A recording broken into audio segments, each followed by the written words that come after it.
Hello everybody, and welcome back to another episode of Antimatter Chemistry. Hi, how are you? I'm good. I've been gone for almost a week, or more than a week I think, but I'm back now. Everything's fine, I'm still alive, still doing things in here. I've just been busy with work and also some IRL stuff that I don't want to get into, but I'm good. We're going to continue on with this series and hopefully we can get to finish it sooner rather than later. I said in the last episode that we are going to make a dimension with white antimatter, and we're going to go there and mine the dimension for an infinite supply of white antimatter. And I realized once I set all of this up that we really can't do that, because if we get an absorber of this variety, the material absorber, and you place it down and then you place a block underneath it, and it should absorb that block, and it doesn't work with white antimatter. I don't think it works with any antimatter for that matter. No, but if we, for example, grab some dirt, right? Just grab one piece, boop, it absorbs it, and you can see block dirt. So it doesn't really work, which is a sad time, but we could potentially, if we wanted to, mine this dimension, because we could just set up a humongous quarry somewhere. If we open up JEI, we have an infinite dimension of pretty much white antimatter, and we have one layer here, and then we have a couple layers of the gray stuff, and then 1, 2, 3, 4. It's not much, but it could be a thing that we do. But I think the best solution is to just use loot crates. We're gonna leave the spawners running, and we're gonna set up this guy, which I have been doing so far, and it is a little bit of a mess here, but I will explain as best as I can. So this loot crate opener still has 53,000 items inside of it, and it's getting more items from this ender chest. And I potentially want to move this in here, so it's going to be embedded in the wall, kind of like what we've been doing outside of all of these machines and all the redstone lamps and everything. But it has been here, and I don't know if I can move him without losing all of the items. So I'm going to basically empty it out, and then once it's empty, we're going to move it in there. But I have a retriever here that is retrieving 16 items of any variety, and they go in here. So then I can extract one out if we don't need it, and we go into this controller here, and on the trash can, I just add that, and it starts voiding it. And we then have it stored in here as well, so we can just void this one, and then we can see what we've gone through, and this chest is just gonna be kind of like our buffer for everything. So for example, Bam's Pineapple Pizza, I've been using that for the rainbow generator, but I think I set up rotten flesh control on the gold spawner so we can use cooked zombie flesh, I think.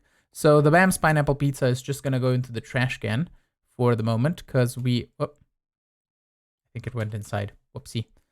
So here, insert, here, trash can. Just get voided. And we're going to have 16 in there. And what I think I'll do is grab this guy, and we're gonna set up another trash can here just to void the things that we don't need in the system. So we're gonna do that, exporter, stack, speed, Bam's Pineapple Pizza. So just void all of that I have in the system. I have, I think, like 22,000 something. And then we're gonna set up the rotten flesh in a moment. But basically now it has EFLNs. I just grab one of those, controller, trash can, insert. And then I can just destroy this one. Boom. So I'm going to be here doing this until this is fully emptied out and we can get everything sorted. And then I'm going to embed it in the wall and see if I can make it look pretty. I am pretty sure I have everything configured over here. We have an external storage on a drawer with white antimatter. Then we have the 4 upgrade bits that we want to keep in the other drawer, and everything else pretty much is going to the void except for diamonds, which I believe are going into one of these 2 ender chests. This one is getting all of the chemicals that you get from the loot crates, and this one just gets the diamonds, and it's hooked up to the gold chest, which is extracting into the quarry up top, and it's just storing diamonds over there, because why not waste a couple hundred diamonds that we're going to get from this. So up here we have this chest which has all of the things that we need to filter. If for some reason at some point this gets removed or anything and it breaks, we can refilter everything again super easily. And then as far as the connections go, we have 2 extracts out of the loot crate because we need so many filters for everything. And this is all that it's going into the trash can. And then here we're inserting all of the compounds and all of the chemicals. And then here we're just inserting the diamonds. And then there's 2 inserts on here onto the drawers, which have a void upgrade and a bunch of storage upgrades. And I even decided to void the storage upgrade 5s because we have emeralds for days, right? If we can see here, the quarry's been running for quite a while now. We have 82,000 emeralds, so I think we should be fine. So we can now cover all of this up super easily, like so, and like so. And that way we have a nice wall, clean and hidden. And what we can then do is we can add possibly somewhere a master switch to turn on all of the spawners. I kind of wanted to have this hooked up in the same line over here with these lamps, and we can still possibly do that. We have a little bit of space here in the back if we wanted to. But I think an easier solution would be to just have a detector and then just copy all of these receivers and just put it somewhere in the wall behind. Maybe we could even put a lamp here for the master switch. And we would have a... we would need a detector. Possibly we could have it right over here. And that way we can know if all of the spawners are running when this lamp is on.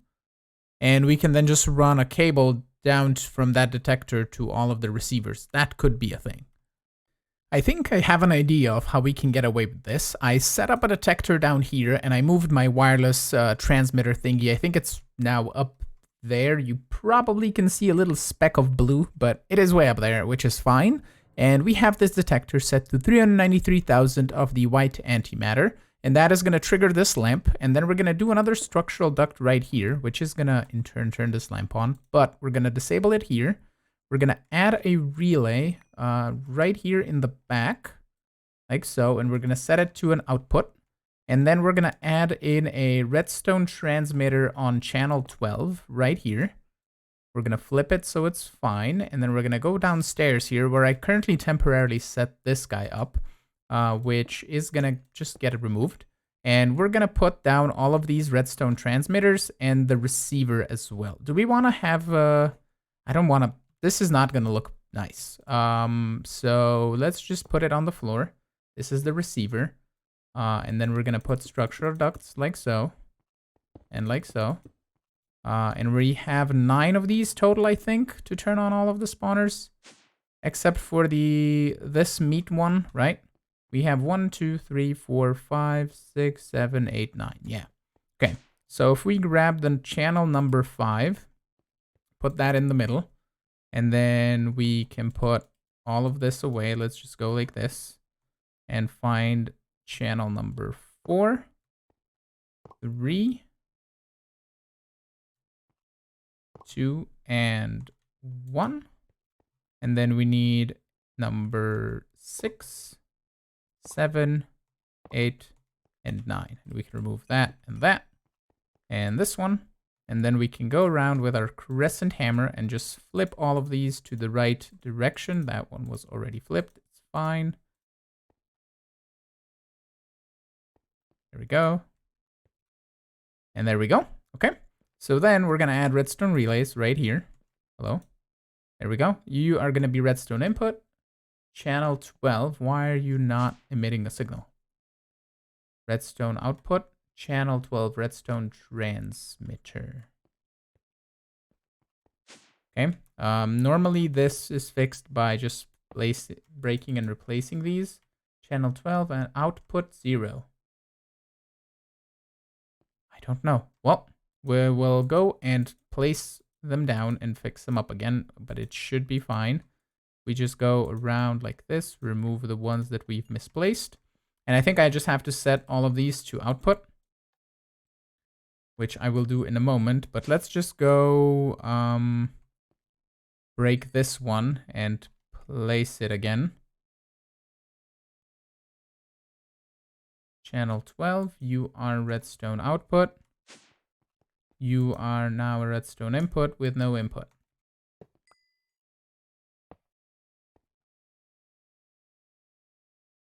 This is weird. Why does this sometimes not work? It's super weird because this has an output and it works from the other ones, which is just super strange. Boom, redstone output. channel 12, duct power, relay power, down here. Oh, duct power, relay power, we have power. Okay, cool. So you just have to break it and replace it every so often. Anyway, it does work. You can fix it. So if we just set all of these to be an input, there we go. Okay, so we should see now if we go to spawners here, we should see all of the spawners be running. Yeah, everything is doing its thing. Everything is being stored in the drawers down here, and it's stored in the system and all of that. And all of the loot crates are being opened so we can get ourselves some hands or more white antimatter. And as soon as this gets to 393,000, it's going to stop. So that way we can keep on stock of all of our 100,000 of each one of these, so we can turn them into singularities eventually.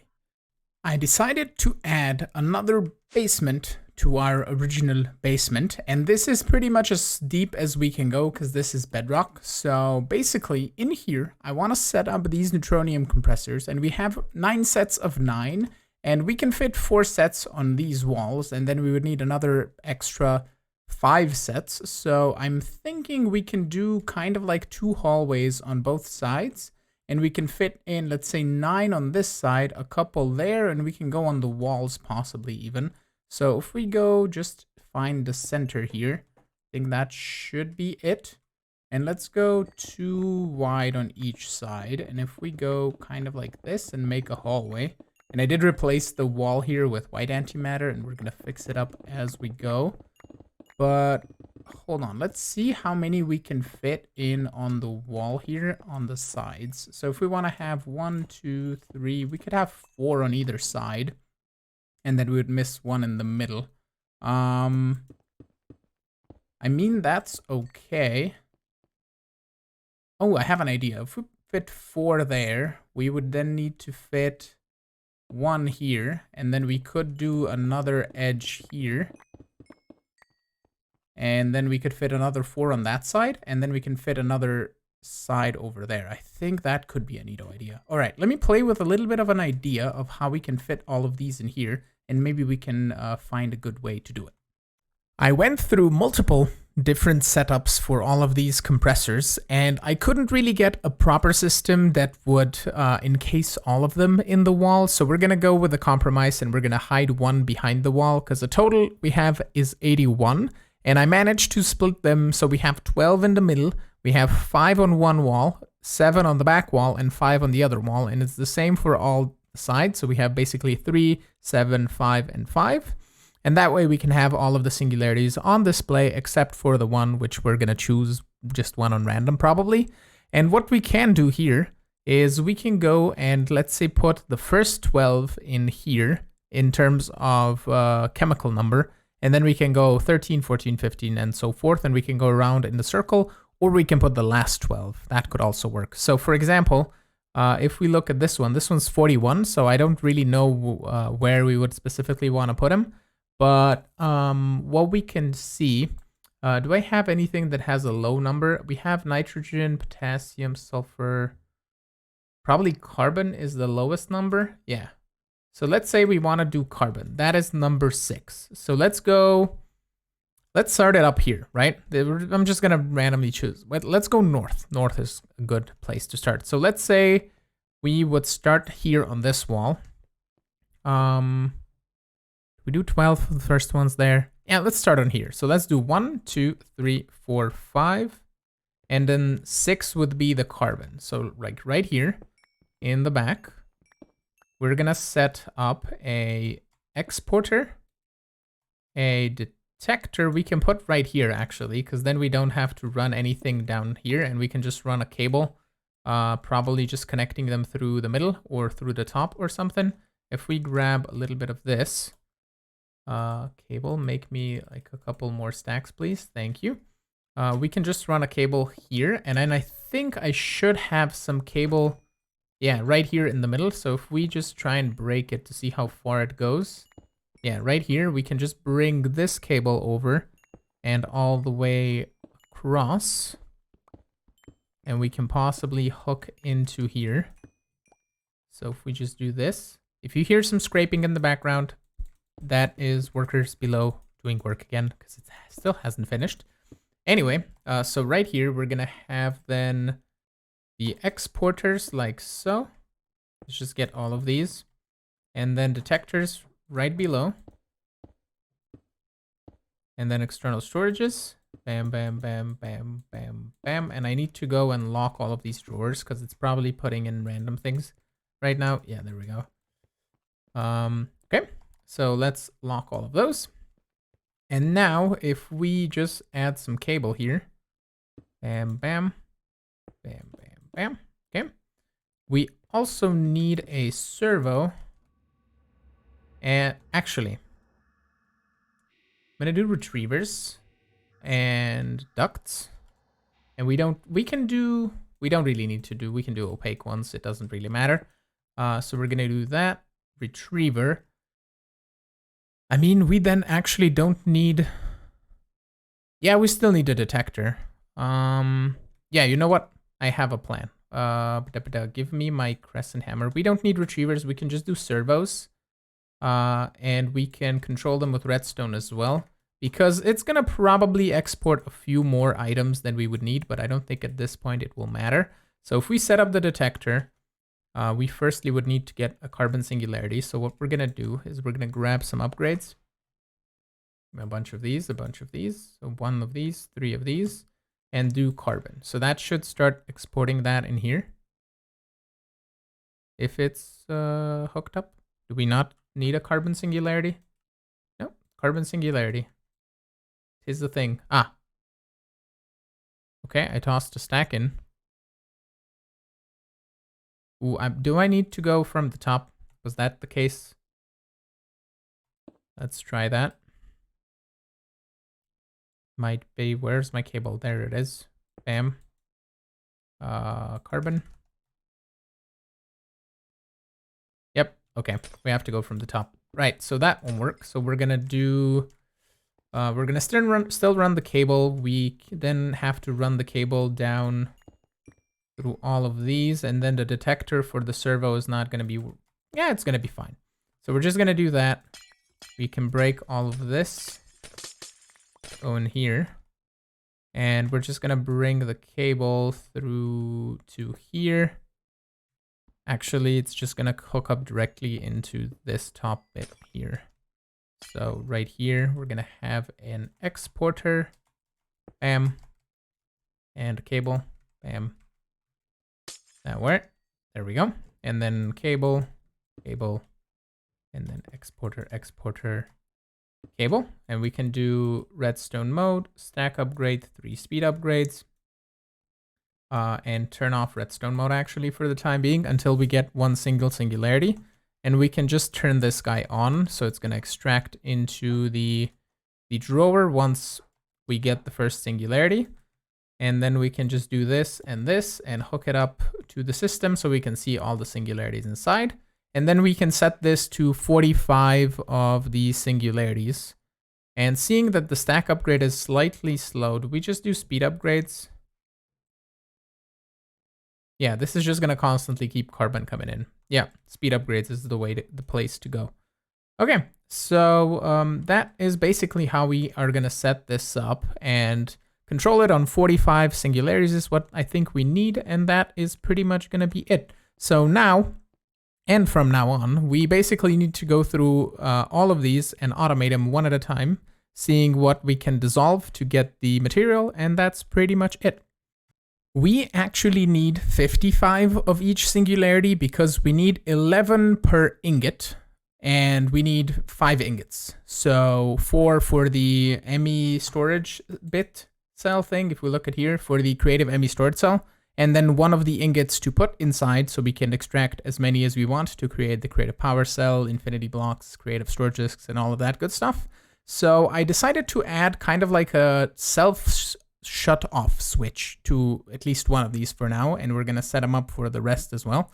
But basically I moved the external storage down below, and then I put the detector over here, set it to 55, and then we have a sequencer here that is just gonna emit 1 pulse, and then I have a block placer with a redstone block that is just gonna place it right here, and it's gonna turn off this exporter because it's set to only work without redstone signal. So as soon as we fill in the singularities to, for example, let's say 17, because that is the amount we have. So let's set this to equal 17. And we toss this in here, redstone block, we stop putting in carbon. So that is pretty cool. We can even see it automatically happen if we set this to 18.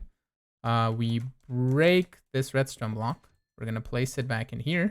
And I just saw that this is going to finish any moment. So I'll just wait here and it's going to happen in maybe 2 seconds or so. So you can see it, how it's basically going to work automatically.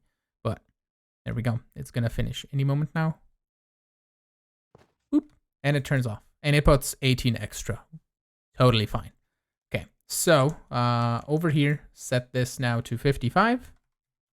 Break the redstone block, put it in here. And we're going to set one up together just so you can see. So we're going to break all of this. I'm going to grab my wrench and my external storage. We're just going to put it down here, flip it up. And then we're going to grab a cable, a detector. Set this detector, we're gonna break also this, and we're just gonna run a cable, I think, down here in the middle and connect everything kind of like in the same way we did on the top. And then we can just run a cable like that to hook it up. Okay, and then we need a sequencer right here, and we're gonna set up 2, why not? I have prepared for 2, so that, there we go. And we remove this, place a block placer, like so and like so. We can flip you facing up. There we go. And the sequencer then needs to be set up like this. There we go. And we just click once here.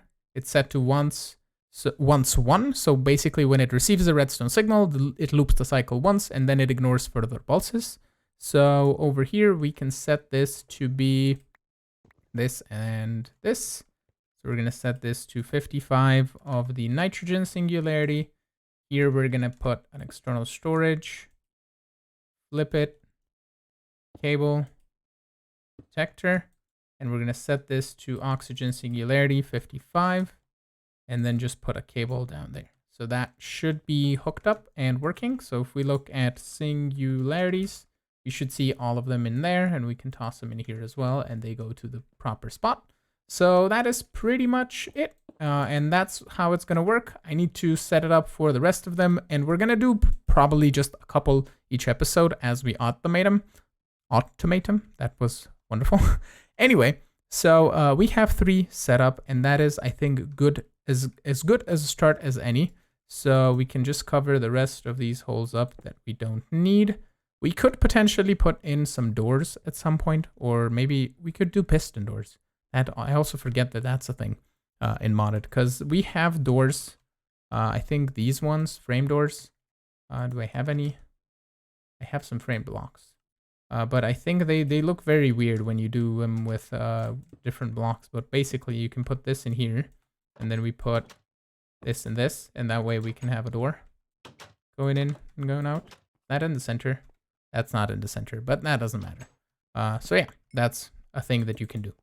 All right, this was a shiny distraction. And before you all scream at me, I forgot to add in the redstone blocks right in here. And are these set to the right thing? They are. Only work without redstone signal. I just noticed that our machines up top for the rainbow generator are all doing their thing because this has emptied and is now running and filling back up again. It's going to fill up in 13 minutes, which is insane that it takes quite a while to fill, and then it takes even longer to empty. This empties over, I don't know, like a couple of weeks or so. It really empties quicker because we're running the quarry. And speaking of the quarry, I want to get rid of this line. It's kind of annoying. It is okay, but it's annoying. So we can attach this directly to a cryostabilized flux duct. So we don't really need to have the whole thing where we wanted to have that battery, I think. This guy, the Elite Lithium battery, which requires a whole bunch of things that we don't have to be made. So we're just going to have this. And I kind of ran out of enough of these to make them. So basically, we ran out of hardened glass, is what I'm trying to say.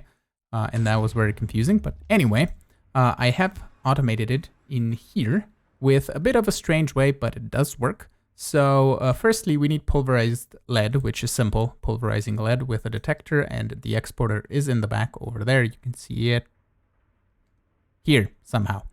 Anyway, that makes pulverized lead. Done. Simple. Complete.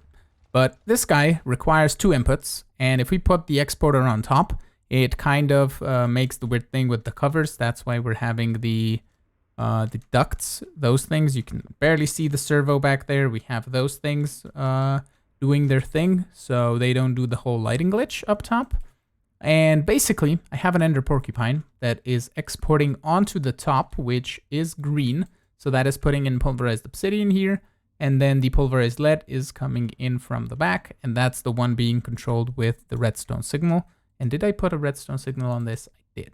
Okay, everything is fine. Cool, it works. It's doing its thing. We need a few more antimatters. Like so and like so.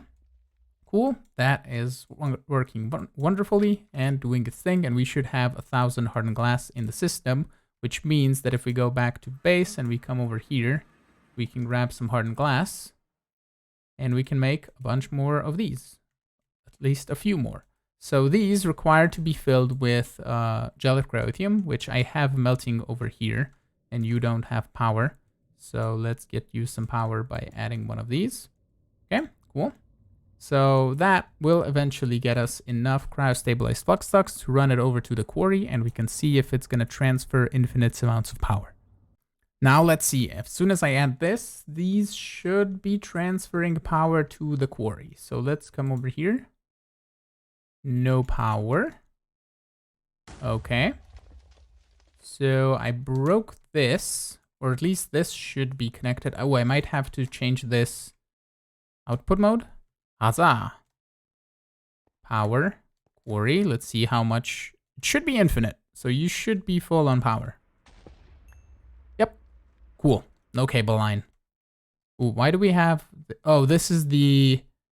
Oh, right. This is the quarry transferring power. Right. Yeah, so we can do the cryostabilized flux ducts as well, because they do infinite power transfer. So we should potentially be able to run those downstairs as well. And I totally forgot to set you to auto input. Okay. Do we need more cryothium? We might. So let's get another stack going. There we go. I'm gonna toss you in there. Just get melting, and more hardened glass is being slowly made. So we can create more of these and toss them in here as they get processed. So let's see if it's gonna work for the quarry as well. Okay, so what we actually need to do is we need to break this one, place it here again, then connect it downstairs to this one that I have right here. And we can set this to be, this needs to be input, I think, because we then need the other side to be an output. But let's put this guy to be on output. No, this needs, yeah, this is input, that one's output. And I got withered. Whoops. You are output. Okay, we'll figure it out. Let's go to the Rubik's Cube and find the spot where this is coming in. So this is over here, and we have that guy over there. So we need this, and then we need this to be hooked up to this. So this is the output, which is transferring power in. Oh, and I think it's coming in. Yeah, 25 million. Okay, so that's working. 25 million. If we go back to the Rainbow Gen, you're transferring power directly straight down. 25 million, and it's doing its thing, I think. Yep, that's cool. Okay, so we kind of have a cable or a power line come in through here, which is currently just fine. You don't really see it. It just goes through the middle. That is totally fine. And then in the Rubik's Cube, we just have all of the cables hidden inside. So we have that one for the quarry, and we have that one coming in to the top here for the Rainbow Gen. So that is pretty cool. So we don't see the lines outside. It's looking really neato. And in here, we can pretty much grab some of this black antimatter, cover it up, and we can take this one as well and kind of place it like that. Okay, and then we can just run all of this and cover everything up. Since I designed this room with the compressors, I had to remove this and reset it up again, so it's all working fine now, and we're getting the antimatters as we should. And I think I had a few issues here where I forgot to void some stuff, so it accumulated 843,000 items, so it's gonna just go filter through that real quick, and it's gonna store everything in the system. And we now have 55 of each of these 3 singularities, so we're getting started with these compressors. And I was thinking, like, my brain is kind of dumb sometimes, and I kind of don't have the willpower to go through all of these singularities because it's going to be a super duper grind to get this done. So I want a question, or I have a question for all of you.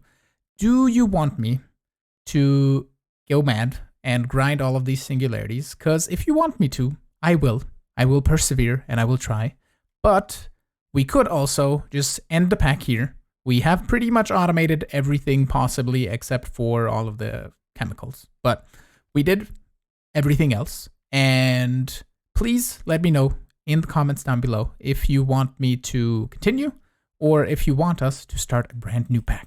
And if we do, I will announce it next video. I will possibly make just a short video asking you which pack we want to play or something, or maybe I'll just do a poll on my community page, something or another. But I have a few packs in mind that we could play, and it could be really cool. So please do let me know down below. And with all that said, I want to thank you all so much for watching. Thank you for the continuous support you've been giving me on these series. And also, I want to thank you for being patient with me not uploading videos. There's been a few IRL things that have been going on that really don't matter, but I had to take some time to deal with that. And we will possibly get videos out every end of the week, I hope, because I'm working Monday, Tuesday, Wednesday now. I don't know if that's going to be permanent, but most of the time I think I'll be working Monday, Tuesday, Wednesday. So I have Thursday, Friday, and then Saturday, Sunday to record videos. Plus, I want to spend some time with my girlfriend, so I will see how much I will record during the week. But generally, end of the week should have at least 1 or 2 videos. I hope. That's kind of the plan. So thank you again so much for watching. I'm hoping you enjoyed. If you did, make sure to hit the like button. You can also subscribe to get notified when new videos go live. And you can also support me on Patreon as well if you want. And I will see you all in the next episode. Have a good one. Bye-bye.